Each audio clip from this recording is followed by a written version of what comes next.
একটা সঠিক একটা বিচারের আশায় আজকে আদালতে আসা। আজকে 1 বছর হয়ে গেল সঠিক বিচার পাচ্ছি না।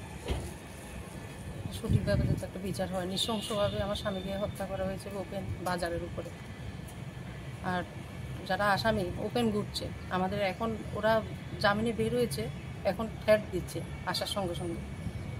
মানে 3-4 দিন হলো ওরা এসছে, শুক্রবারে এসছে, আসার সাথে সাথে ওরা আমাদের থ্রেট দিচ্ছে নানানভাবে। কোথায় আপনার বাড়ি? চোত্তাখোলাতে। তো আপনার পুলিশের উপরে কি আশা ছিল?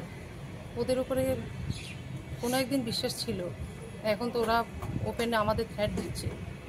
পুলিশের যদি সহযোগিতা থাকতো ওরা এভাবে খুল্লমখুল্লা ঘুরতেও না, আমাদের এভাবে থ্রেট দিতে পারতো না ওরা।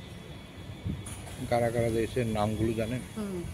পিঙ্কু পোদ্দার, মনোরঞ্জন ত্রিপুরা, প্রদীপ নম, বাবুল দাস, বিশুরঞ্জন দাস, অমল দাস, যজ্ঞেশ্বর দাস, আরেকজন মিঠুন দেবনাথ আজও অধরা। আমরা পুলিশের কাছে বারবার ডেপুটেশন দেওয়া সত্ত্বেও মানে ওই ছেলেটাকে অ্যারেস্ট করা হয় না।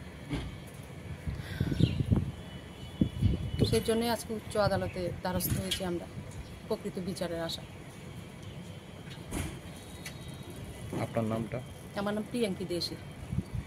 আপনার বাড়ি? চোত্তাখোলাতে।